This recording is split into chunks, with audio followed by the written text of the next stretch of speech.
Buenos días a todos spectadores et bienvenue donc dans un gros morceau de début d'année, le Cru 2025 de Pedro Almodovar. Si je ne me plante pas, on ne l'avait pas revu depuis 2023 avec sa session de court-métrage Strange Way of Life et La Voix humaine qui avait été diffusée ensemble. Et donc depuis, Pedro Almodovar n'avait pas donné signe de vie. C'est parce qu'il était en train de préparer La Chambre d'à côté, ou The Room Next Door, qui est un film assez surprenant puisque, mine de rien, si je ne me plante pas, c'est une des premières fois que Pedro Almodovar adapte quelque chose à l'écran. Pedro Almodovar étant surtout connu pour avoir fait des films originaux, et là c'est assez surprenant de le voir adapter ce livre, qui raconte donc l'histoire d'Ingrid, une jeune autrice de romans, qui reprend contact avec Martha, une amie qu'elle n'a pas vue depuis de nombreuses années, et qui est atteinte d'un cancer. Et les deux vont se rapprocher, vont réapprendre à se connaître, et vont tout doucement reprendre contact jusqu'à ce que Martha propose quelque chose d'assez surprenant à Ingrid, que je ne vais pas vous révéler au cas où vous n'auriez pas vu la bande-annonce et au cas où vous ne sauriez absolument rien de l'histoire. Et pour en parler avec moi, forcément je pense film espagnol, je pense Vincent. Comment vas-tu mon cher? Bah écoute, très bien, merci pour l'invitation pour ce nouveau film d'Almodovar. Ça fait très plaisir d'être avec toi pour en parler. Ben pareil. Oui, Almodovar c'est toujours un petit événement. Tout à fait, ouais. Certes dans une certaine niche ou une sphère cinéphilique qui est un petit peu fermée parfois, mais c'est un cinéaste qui touche beaucoup de monde. C'est un cinéaste qui a marqué, je pense, beaucoup de générations au travers de ses longs métrages, parce que mine de rien, c'est bon de le rappeler, ça fait quand même 40 ans minimum que Pedro Almodovar fait les films. Tout à fait. Ce qui ne nous rajeunit pas mon cher. Mais voilà, clairement Pedro Almodovar, il ne cesse de rappeler au fur et à mesure des longs métrages qu'il propose qu'il est un cinéaste très créatif, très inventif, et surtout qu'au sein du cinéma international, au-delà de l'espagnol, c'est un metteur en scène qui est complètement atypique. Que ce soit dans son regard sur ses personnages, que ce soit dans sa manière de concevoir l'esthétique, le style, le ton. Quand on voit un film d'Almodovar, on voit une expérience particulière de cinéma. Ça touche certains, ça déstabilise d'autres. J'ai d'ailleurs eu un très bon exemple hier soir lorsque j'ai discuté avec un ami qui m'a sorti. J'ai eu l'impression de regarder une telenovela de 2 heures. Je peux comprendre parce qu'il faut s'adapter au style d'Almodovar qui est tout de même très marqué, qui a une approche très particulière du 7e art. Mais lorsqu'on aime cette approche-là, le style d'Almodovar est vraiment intéressant. Et au-delà d'être intéressant, je pense, est vraiment captivant parce qu'il a quelque chose de très hypnotique dans sa manière d'aborder les couleurs, dans sa manière d'aborder les cadres et dans sa manière de s'adapter au regard que peut avoir le spectateur sur certains sujets. Comme ici, où mine de rien, on est sur un sujet qui est assez dur. Je pense que c'est pour ça, comme tu me l'évoquais si bien, qu'il a dû recevoir le prix du Lion d'Or de la Mostra de Venise. Qui à mes yeux est peut-être pas non plus mérité parce que je pense qu'ils n'ont jamais vu de Almodovar dans ce cas-là, les gens qui ont délibéré à la Mostra de Venise, parce que c'est un Almodovar pur jus. Bref, je m'écarte un petit peu. Je vais tout de suite me tourner vers toi mon cher Vincent et te demander ce que tu as pensé de cette chambre à côté.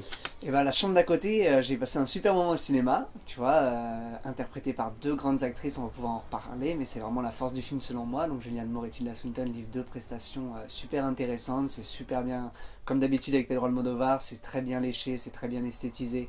On est vraiment dans l'histoire et je trouvais l'histoire assez intéressante. Après j'ai quand même quelques réserves, je trouve qu'on va peut-être pas assez en profondeur dans le sujet.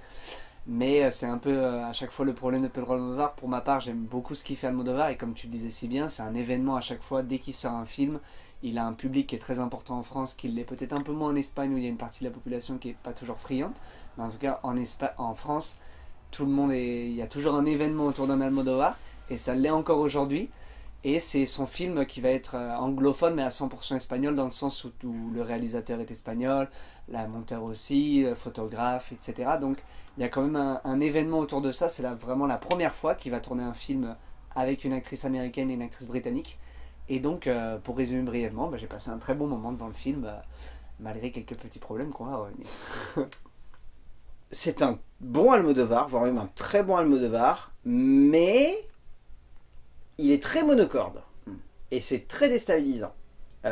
Dites-vous que vous n'allez pas voir un film où vous allez avoir une structure dramatique qui va être faite d'instants de rythme émotionnel.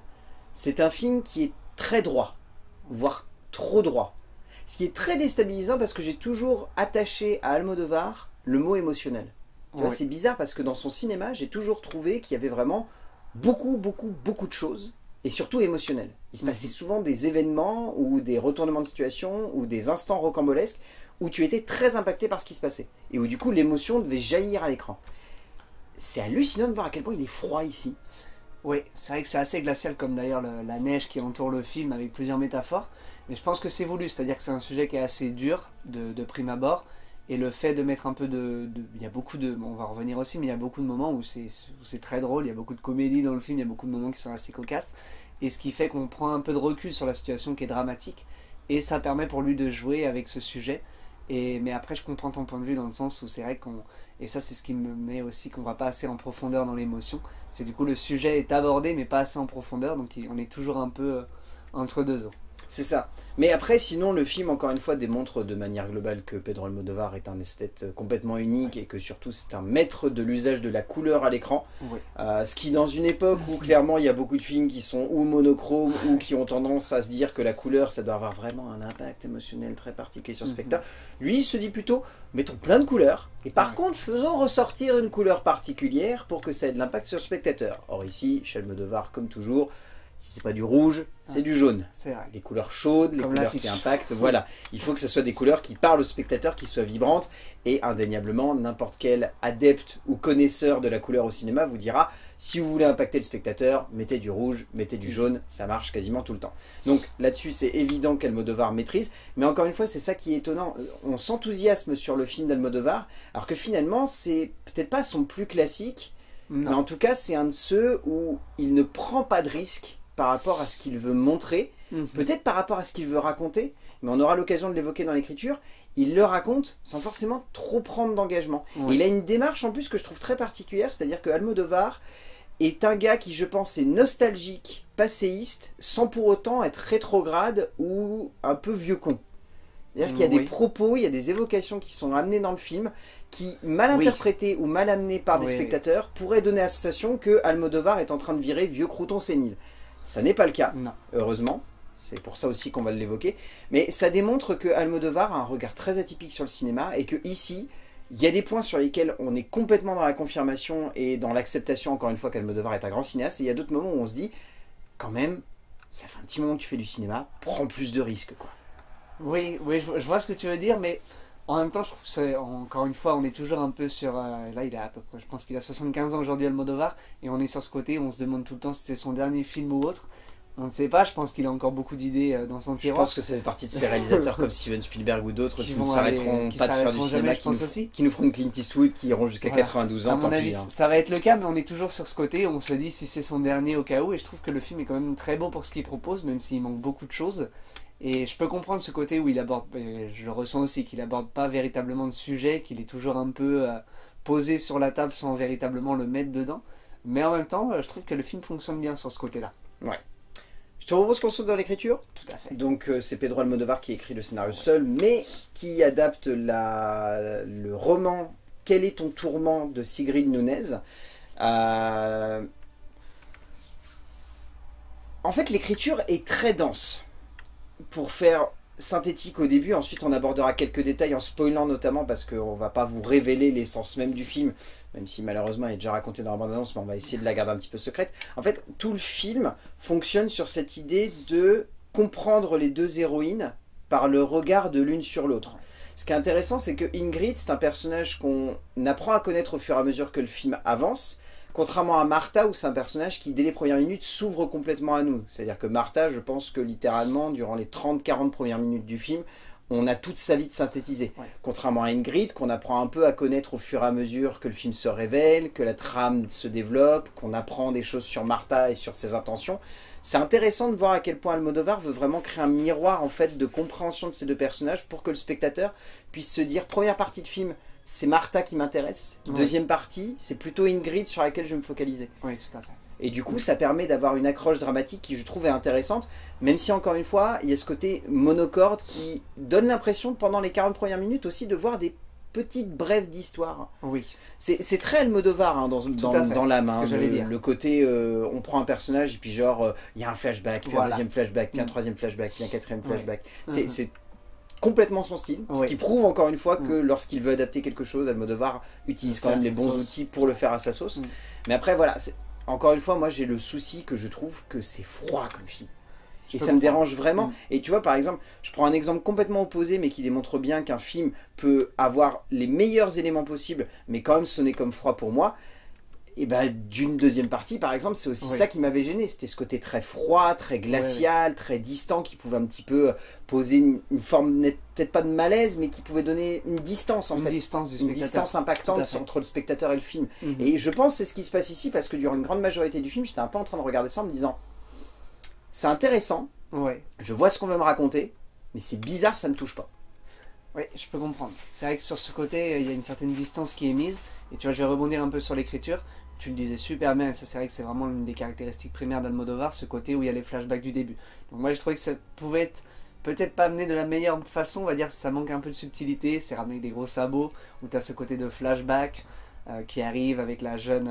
c'est Ingrid qui est Tilda Swinton, c'est ça? Oui, Ouais. tout à fait. Et ben, où tu as la jeune Ingrid... Non, c'est Martha. Ou C'est Martha. T'as la jeune Martha, effectivement, où on raconte un peu son passé, etc., qui elle était. On raconte diverses anecdotes et c'est fait avec plein de petites flashbacks qui sont super bien amenés, qui sont très Pedro Almodovar. D'ailleurs, interprété par la fille d'Ewan McGregor à ce sujet, qui est vraiment très intéressante.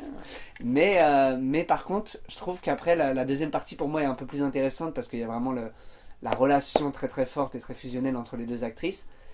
Mais il faut tout de même qu'il y ait cette première partie. Donc je sais pas comment expliquer, je trouvais ça à la fois intéressant, mais en même temps je trouve que le film n'est pas assez intéressant sur ces deux côtés, puisque la première partie je la trouve un peu plus faible que la seconde, pour ma part. Ah bah, la première partie, elle est très classique. Ouais. Enfin, classique Tout va dans un le peu style vite. d'Almodovar. Tout quoi. va un peu vite, Ah oui, ces non, mais- rencontres, elles se sont pas vues depuis longtemps. Ah, au fait, je t'ai pas dit, je vais te raconter mon passé. Et tu sens que c'est fait un peu pour amener le spectateur jusqu'à la deuxième partie qui est importante. En fait, ce qui est intéressant, C'est c'est dommage. qu'on l'évoquera un peu dans la mise en scène, mais en fait, Almodovar se sert beaucoup de l'image pour justement essayer de créer une illusion que le temps passe très vite. Et c'est très particulier et je pense que c'est très déstabilisant parce qu'il y a des moments où vraiment on n'a aucune notion de temporalité. On a du mal à visualiser si les personnages se sont vus il y a 2 jours, il y a 3 jours, ou si ça fait 1 mois, 1 semaine. Il y a vraiment un choix, je pense, de la part d'Almodovar de vouloir dissoudre complètement cette idée de temporalité et de faire en sorte que le spectateur soit juste au milieu d'un espèce de grand flot d'informations et de scènes qui vont se dérouler quasiment les unes à la suite des autres et qui vont créer cette illusion que le temps est une accroche à laquelle il faut complètement se détacher Ouais. pour réussir à entrer dans cette histoire. Mhm. Ça va être sur des jeux de costumes, ça va être sur des jeux d'ambiance, ça va être sur des jeux de lumière, ça va être sur des jeux de ton. On en parlera dans la mise en scène.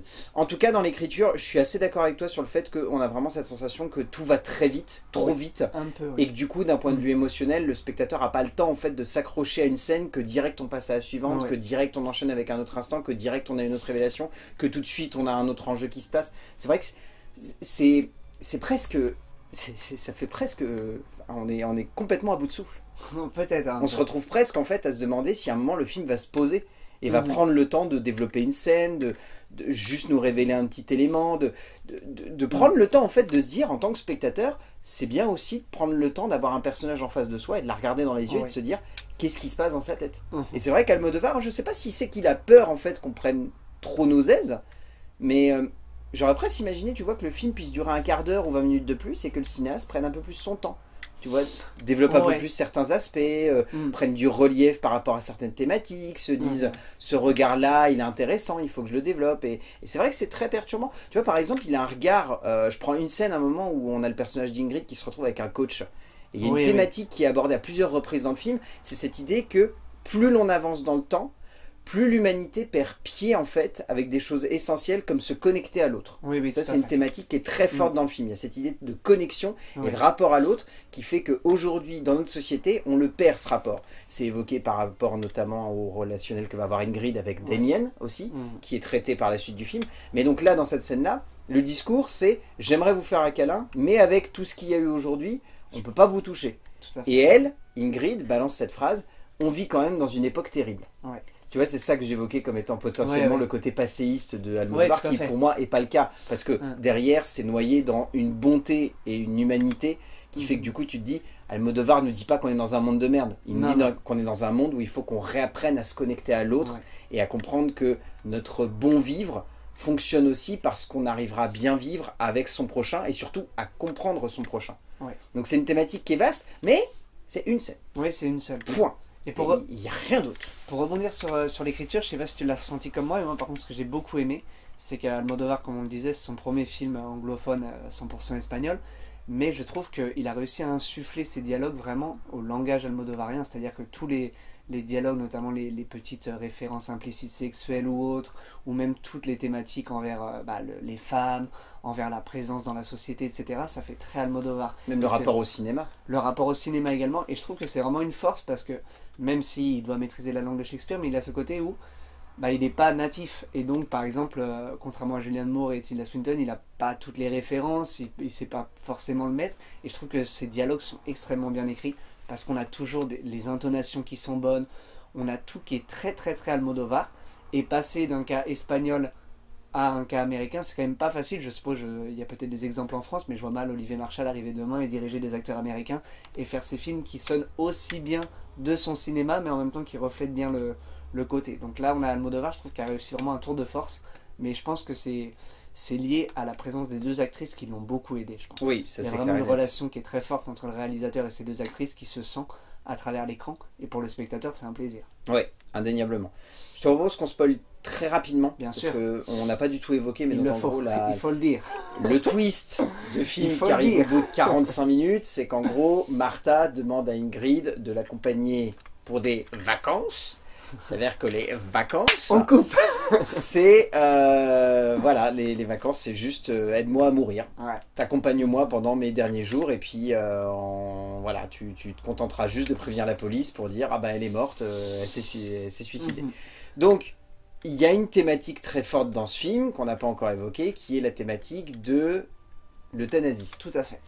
Donc en sachant qu'aux États-Unis, je pense que vous prenez ce pays, je pense que c'est un des pays les plus difficiles entre guillemets où il faudra réussir à faire accepter que l'euthanasie peut être une bonne chose.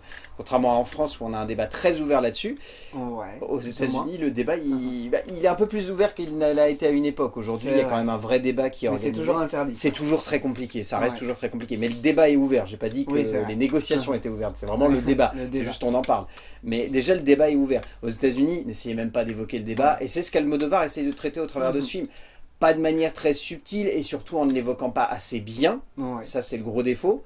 On sent que par exemple cette scène avec ce flic vers la fin, Ah, elle mais- est supposée avoir un Ouais. impact. Moi, j'ai trouvé vraiment mal faite. Mais elle manque de subtilité Ah, ouais. parce qu'elle n'a pas été préparée. Et ce personnage Ouais. de flic débarque un peu de nulle part. Ça aurait été presque Complètement. bien qu'il était présenté Complètement. avant, qu'il était introduit, qu'il ait un rapport presque Ah, intime ouais. en fait avec les personnages.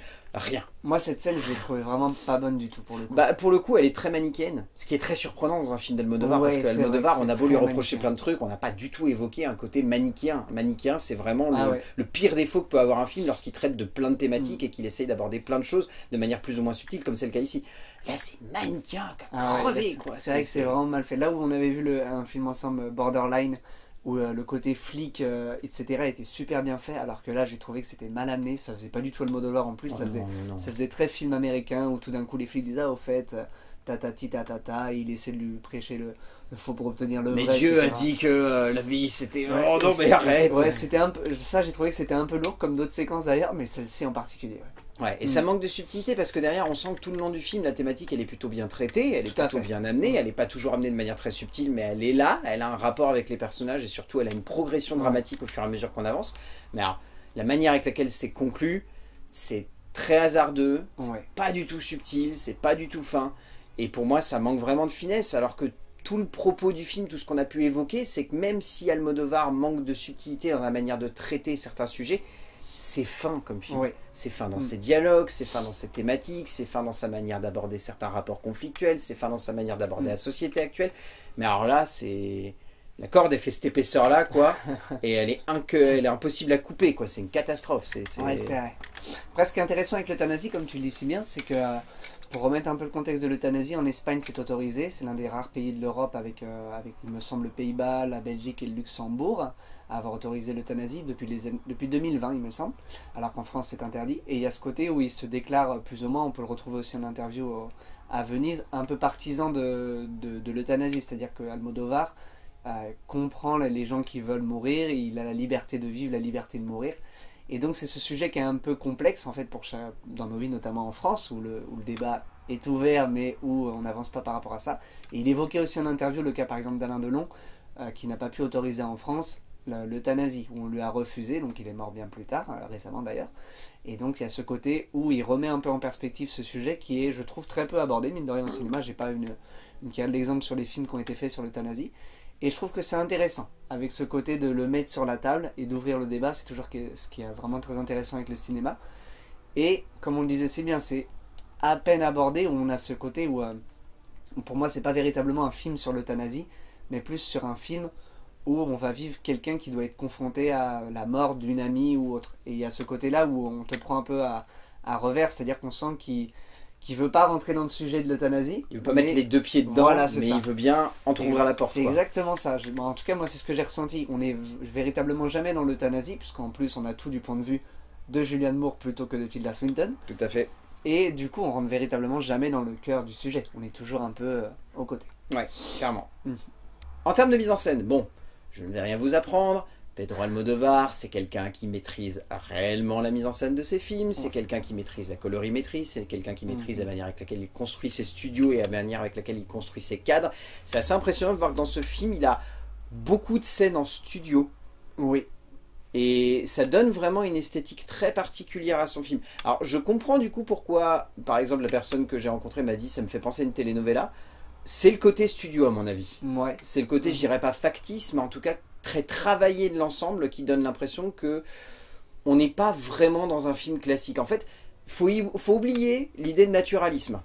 L'objectif d'Almodovar n'est pas de créer du réalisme ou quelque chose de très crédible. Il est dans l'optique de créer un rapport avec le spectateur qui va faire qu'il va être dans une vraie expérience. Ça passe par beaucoup de détails. Moi, il y a un détail que j'ai forcément envie de relier à ça, c'est la musique d'Alberto Iglesias, qui fait partie inhérente en fait du style d'Almodovar. Si vous voyez un film d'Almodovar, la musique d'Iglesias, elle est essentielle en fait à ce côté très particulier et cette manière si singulière qu'on va avoir d'entretenir un rapport avec la mise en scène d'Almodovar.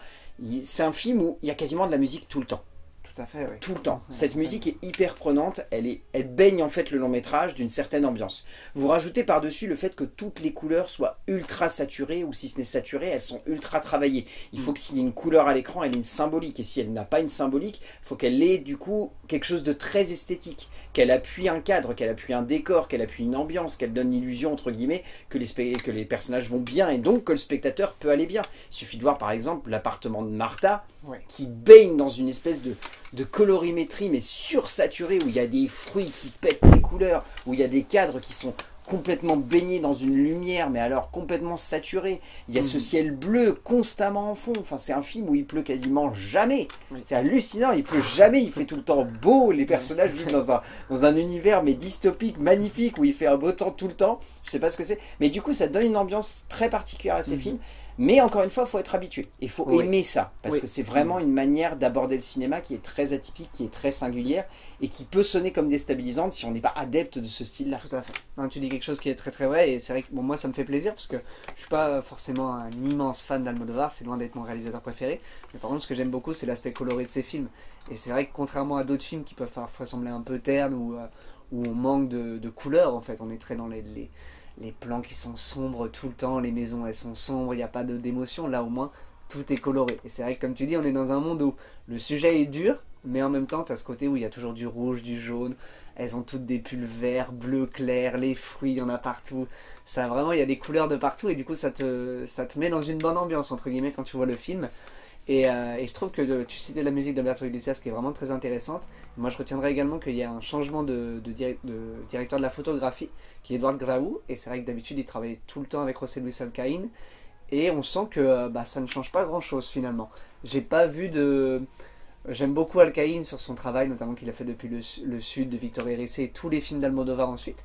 Et j'ai trouvé que la photographie du nouveau directeur collait parfaitement à l'ambiance. J'ai vu une nouveauté, c'est du scope. Peut-être bien. Et je crois que ça fait très longtemps qu'Almodovar n'a pas fait un film en scope. Honnêtement, j'essaye de réfléchir, mais je crois qu'il faut remontrer à Bolbert ou des films comme ça où il était en scope. Mais c'est vrai que ça m'a pas marqué outre mesure. Tu vois. Dernièrement, c'est vrai que tu regardes ses films, je pense depuis Les Amants Passagers, si je dis pas de bêtises, il ne fait que du flat. Ouais, peut-être bien. Il ne fait que du flat. Madresse Pareillas, c'était du flat. Son film juste avant, pareil. Enfin, c'était Julieta. Ouais, Julieta, c'était du flat aussi. Enfin, c'est surprenant de le voir revenir à ce format-là. Ouais. Parce que c'est vrai que c'est un format qui est très particulier. Même, je crois qu'il n'y avait que sur Strange Way of Life qu'il avait à nouveau expérimenté le scope. Peut-être bien, Le ça je crois western que qu'il c'était a un tourné scope avec qu'il avait Ethan fait. Hawke et Pedro Pascal. Parce Tout à que... fait. Mais sinon, tu remarquais la voix humaine juste, qui était emboîtée Oui. juste à côté. Hop, c'était à nouveau un flat. Oui, c'est vrai. En fait, Almodovar, je pense, c'est quelqu'un qui doit pas être si à l'aise que ça avec le format scope. Parce que, bizarrement, le scope crée une distance émotionnelle avec les spectateurs. Parce qu'on est dans le grandiose. On filme des beaux décors, on donne de l'ambiance. Donc, dans un western, ça fonctionne. Ça fonctionne parce que ça a un truc particulier. D'ailleurs, très bon western. Ah oui, non, mais c'était très surprenant comme choix. Mais, du coup, dans ce genre de film... C'est peut-être pas le format que j'aurais choisi, tu vois. Bizarrement, je me serais imaginé que peut-être avec un format flat, il aurait réussi à créer de l'affect et à créer un rapport avec les personnages qui aurait peut-être été plus intime. Ça, encore une fois, on suppute, hein, on imagine des choses. Hein. Là, c'est vraiment pas quelque chose de crédible. Parce que en soi, le paradoxe que ça donne, c'est que niveau visuel, le film est gorgé d'instants où on se dit que les plans sont esthétiques et ultra travaillés. Ah ouais, c'est impressionnant. Que ce soit le placement des personnages, que ce soit le jeu des studios, encore une fois j'appuie beaucoup dessus, mais le studio peut être un vrai handicap pour un cinéaste. S'il ne maîtrise pas un décor de studio, s'il ne maîtrise pas le fond du décor dans le studio, s'il ne maîtrise pas la manière d'éclairer dans la globalité le studio, ça sonne mais cheap et factice. Il y a des moments où ça pourrait être le cas, mais vu qu'Almodovar appuie ça par des travaux d'imagerie qui sont vraiment ultra travaillés, notamment avec la lumière qui joue beaucoup sur des dégradés de couleurs et sur des jeux d'opposition entre des colorimétries qui parfois n'ont rien à voir. Je pense par exemple à ces matins où il y a de la neige qui se met à descendre du ciel. Il y a une couleur mais violette, ultra saturée, qui n'a rien de réel. Personne n'a vu un ciel comme ça. Et l'intérieur est éclairé avec beaucoup de sobriété. Les deux personnages sont éclairés juste dans une petite lumière qui les baigne, qui leur donne un grain de peau très sobre, et du coup tu as ce violet qui ressort, et je me suis dit, ok c'est faux, mais punaise, qu'est-ce que c'est beau quoi. Non, c'est vrai que je rebondis sur ce que tu dis, parce que c'est très très vrai, mais je trouve le film qu'il est extrêmement bien exécuté, très léché, très esthétisant comme d'habitude avec Almodovar, et on a ce côté où, tu le dis si bien, c'est-à-dire que tout est vraiment minutieusement fait, où on a tous les décors, les meubles, il y a des beaux vêtements, les meubles sont beaux, tout est magnifique. Et en même temps, je trouve qu'il se permet, en termes de mise en scène, certains plans, des gros plans, notamment sur Tilda, quand elle se met son rouge à lèvres, qui sont vraiment très très beaux. Où là, il y a des gros plans que j'ai pas l'habitude de voir chez Almodovar, qui je trouve qui fonctionnent très bien. Où on ressent vraiment les émotions des personnages, plus d'ailleurs sur Tilda que sur Julianne Moore, mais on a ce côté où il la filme de très très proche, pour ressentir au fond d'elle ce qu'elle ressent, surtout le moment où elle se met son petit rouge à lèvres comme sur l'affiche. Ah oui, clairement. Et puis au-delà de ça, encore une fois, pour rebondir une dernière fois sur la colorimétrie, ce qui est intéressant, c'est que vu que là, son objectif, c'est encore une fois de pousser le spectateur à voir le film d'un certain œil, le rouge devient ici, au-delà d'être une couleur essentielle au cinéma d'Almodovar, devient la couleur directrice en fait de tout le film. Le rouge, c'est ce qui fait qu'un personnage va aller littéralement d'un lieu à un autre. Et parfois, c'est même un rouge qui est suggéré sans être montré. C'est très amusant de voir à quel point il se sert de ça. Et encore une fois, il y a cette idée aussi de se servir du cinéma comme lien conducteur en fait de la vie des personnages. Là, littéralement, il y a un film qui s'appelle Les Gens de Dublin, si je ne dis pas de bêtises, qui est adapté d'un livre qui sert de fil conducteur au film. Tu sais, cette fameuse phrase que Tilda Swinton dit au début par rapport oui, ok, je vois. Tu vois de laquelle je veux parler. Tout le monologue de fin en fait du roman qui est ensuite adapté en film et qu'on voit et qui sert de fil conducteur en fait à toute cette œuvre parce que littéralement il a une symbolique très particulière parce que bon, vous faites le lien avec le film, il y a de la neige, ça parle de la mort, ça parle de la fin de vie, bon, voilà, vous avez votre lien qui est fait, point barre, hop, c'est bon, c'est encadré. Mais ça sert de fil conducteur et ça permet encore une fois à Almodovar d'amener ce rapport très particulier qu'il a au cinéma en créant une toute petite dose de mise en abîme. Oui, c'est vrai. Donc je trouve ça intéressant. Ça là encore une fois c'est qu'un point de détail, hein, c'est vraiment quelque chose. Mais c'est un détail qui amène encore une fois une thématique almodovarienne à un film qui est déjà baigné par le style du cinéaste. Je te propose qu'on passe au casting. Tout à fait. Alors pas mal de choses à aborder. Rôle tertiaire, bon déjà qui est-ce qui serait intéressant d'évoquer? Juan Diego Botto ainsi que Raúl Arevalo. Oui, tout à fait. Les deux sont très très bien. Des rôles très soft, qu'on voit pas beaucoup, mais qui sont assez touchants et assez forts. Alex I. Anderson qui joue donc Fred quand il est jeune. Ainsi donc que Esther Rose McGregor, que tu citais au début, qui joue donc Martha jeune également. Les deux ont de très belles scènes, un très beau rapport. C'est pas forcément si impactant que ça à la fin, mais ça dégage quelque chose, ça c'est indéniable. Alessandro Nivola est bien. Disons que honnêtement c'est le grand écart parce qu'il a fini l'année avec Craven et là il commence l'année avec Almodovar. Chapeau, Alessandro. Je pensais pas qu'on pouvait faire un écart à la Jean-Claude Van Damme aussi impressionnant, mais vraiment là chapeau. Bon, le personnage des manichéens, lui, est très bon, je trouve. Bon, il a qu'une scène. Ouais. Il ressort bien. John Turturro. Pas mal, John Turturro. Ça me fait plaisir, moi, de toute façon, de revoir John Turturro. Moi aussi, je suis content. C'est petite Madeleine de Proust. Je me demande d'ailleurs si c'est à cause de ce film qu'il n'a pas pu faire la suite du Batman dans le Pingouin, parce qu'il disait qu'il était pas mal occupé. Je me demande si c'est parce qu'entre autres, il était sur le tournage du film d'Almodovar. Après, moi, j'ai trouvé bon John Turturro. Son rôle est assez atypique. On va pas trop vous spoiler, mais je trouve qu'il y a certaines phrases qui sont écrites un peu au sabot. C'est un peu gras. Ouais. Donc c'est un peu dommage. Je pense notamment de ce repas. Tout à fait. Ouais, oui, je trouve que là, c'est très souligné. C'est la partie, tu sais, un peu passéiste que je t'évoquais. Je trouve que je pense malheureusement, Almodovar a envie de parler de thématiques actuelles, mais il le fait avec les gros sabots d'un mec du début des années 2000. Quoi. Et en fait, on comprend tout à fait ce qu'il veut nous faire comprendre, et je pense qu'il y a... ça pourrait être plus subtil. Oui, clairement. Mais après, oui, c'est intéressant. Il joue un rôle ambivalent entre les deux personnages et il fait bien le café, comme d'habitude. Hein, c'est Turturro. Clairement. Et nous avons donc Julianne Moore et Tilda Swinton. Bon, Tilda Swinton qui est déjà une grande adepte du cinéma d'Almodovar, mais Julianne Moore pour qui, si je ne dis pas de bêtises, c'est la première fois. Tout à fait. Les deux s'en sortent extrêmement bien et on sent une vraie aisance de leur part à chacune à interpréter des héroïnes pour lesquelles elles ont un vrai attachement. Moi, c'est ce qui m'a beaucoup marqué, c'est-à-dire autant j'ai pu créer une distance avec le film parce que je le trouvais froid, autant d'un point de vue acting, je trouve que les deux ont quelque chose de très logique en fait dans la manière d'interpréter Martha et Ingrid. Je trouve qu'à aucun moment elles ne mettent une distance émotionnelle par rapport à leur personnage et c'est ce qui m'impressionne avec ces deux actrices de toute façon tout du long de leur carrière. Elles se fondent réellement dans la peau de ces protagonistes. Et elles nous font complètement oublier, alors que c'est très difficile des fois avec Almodovar. Hein. Je dis pas le nombre de fois où Penélope Cruz, je l'ai vu dans un film d'Almodovar et j'ai fait oh dis donc Penélope Cruz elle est bien, et où je me suis pas dit le personnage est bien, je me suis dit Penélope Cruz est impressionnante.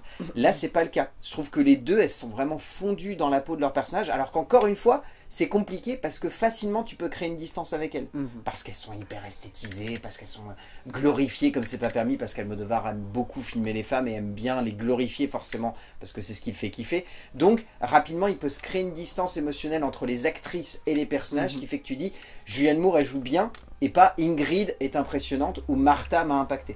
Or là c'est pas le cas, je trouve que Martha a été très juste, donc Tilda Swinton, et Ingrid est un personnage doux et amer qui m'a beaucoup impacté tout du long du film.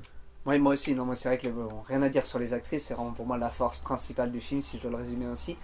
Parce que c'est vrai qu'il filme deux femmes de 64 ans et elles sont magnifiques, quoi. Elles sont magnifiques de bout en bout, elles jouent extrêmement bien, tout est bien fait. On sent qu'aussi elles se connaissaient d'avant, Julianne Moore et Tilda Swinton, parce que la relation est fusionnelle. Je pense notamment à la scène où elles regardent un film de Buster Keaton, où là on les sent comme si c'était deux copines d'enfance qui étaient sur le canapé en train de regarder un film un dimanche soir. Il y a vraiment quelque chose qui est très bon en fait, tout paraît très spontané. Naturel. Voilà, exactement, c'est le côté naturel, spontané. Et de toute façon, ça a toujours été l'une des forces du cinéma d'Almodovar, le fait de filmer des femmes, et surtout des femmes de tout âge, et notamment quand elles vieillissent, parce qu'il y a ce côté aussi de la mort qui se rapproche donc de la vieillesse, et ça récompense forcément à Marisa Paredes, à Carmen Maura, donc qui filmait beaucoup en Espagne. Et là, le fait de s'attaquer à Tilda Swinton et Julianne Moore, j'ai trouvé ça, moi, vraiment, c'est pour moi la force du film. Vraiment, tout repose sur l'interprétation des deux, et qui sont vraiment excellentes toutes les deux. Ouais, c'est clairement l'un des gros points forts du long métrage, ça c'est indéniable. On arrive à la fin de cette vidéo. Qu'est-ce que tu retiens de La Chambre d'à côté? Eh ben écoute, je retiens un bon premier film de 2025. Pour moi, je pense que c'est même le premier que j'ai vu, pour être tout à fait honnête, je pense en 2025. Donc voilà, un très bon Almodovar sans être son meilleur, mais comme d'habitude, hein, c'est toujours un peu pour ma part le cas. Bon, voilà, moi je vous encourage d'aller voir le film, surtout en particulier pour l'interprétation des deux actrices, comme on vient de le mettre, et également le sujet qui est assez intéressant, et voilà, l'esprit un peu coloré des films d'Almodovar, très bonne réalisation. Donc j'en retiens un bon 4 sur 5 pour ma part. Non mais je suis d'accord avec toi, c'est un très bon Almodovar. Disons qu'il faut garder ça en tête, parce que j'ai pu pointer du doigt des problèmes, des choses comme ça. Si vous aimez le style d'Almodovar, le film va vous conforter dans cette idée qu'il faut continuer. Parce qu'Almodovar, c'est un cinéaste qui est riche et qui, malgré l'âge et malgré certains aspects de son cinéma qui peuvent sembler un peu datés, et je dis ça entre grosses guillemets, c'est un metteur en scène qui reste très moderne, qui reste très atypique, qui reste complètement en marge de tout ce qu'on a l'habitude de voir aujourd'hui au sein du 7e art international. Je pense en grande partie que c'est pour ça, encore une fois, qu'on a voulu le saluer avec un lion d'or. Oui, c'est peut-être pour la thématique, mais c'est aussi parce qu'il a cette manière, cette approche, cette singularité de traiter le 7e art avec son œil si atypique, avec sa colorimétrie si unique, avec ses thématiques et ses dialogues qui sont souvent très travaillés, très ciselés et qui pourtant parlent beaucoup de l'humain et de l'évolution de l'humain. Encore une fois, c'est un cinéaste qui est fascinant parce que il parvient à traiter des choses avec son style, sans pour autant se perdre dans une suresthétisation d'un sujet qui pourrait vite devenir un peu trop tape à l'œil ou un peu trop clinquant ou un peu trop dans le pathos. C'est pas le cas. C'est peut-être même son défaut ici, c'est de pas être assez dans le pathos, pas être assez émotionnel. Mais au-delà de ça, les deux actrices sont exceptionnelles. L'ambiance globale du film est enivrante. Il y a la musique, il y a le visuel, il y a le style, il y a les dialogues, il y a tout ça. Donc pour tous ces petits détails, La chambre d'à côté de Pedro Almodovar, c'est tout de même à voir en salle. Et je pense que vous avez passé un bon moment. Vous avez peut-être versé une petite larme quand même, soyons sincères. Hein. Je pense que voilà, il y a quand même un moment où on a beau être froid et être distant avec le film, on a quand même été un peu touché par la fin. Mais voilà, c'est quand même à découvrir et c'est une bonne manière aussi de commencer l'année 2025. Avec des thématiques fortes, mais avec un style bien tape à l'œil. Merci mon cher Vincent. Merci à toi. Je sais pas quand est-ce qu'on se retrouve, mais j'espère que ce sera vite. Tout à fait. Et d'ici là, on va dire aux gens d'aller voir des films parce que c'est bien d'aller voir des films et qu'on se retrouvera pour parler de films, bien évidemment. A plus. Il y avait de la couleur dans ma vie, Michel Bassin. Il y avait de la couleur partout. Je veux du rouge, je veux du jaune, je veux de tout. Il y avait de la couleur dans ma vie. C'est ça que je retiens de ce film.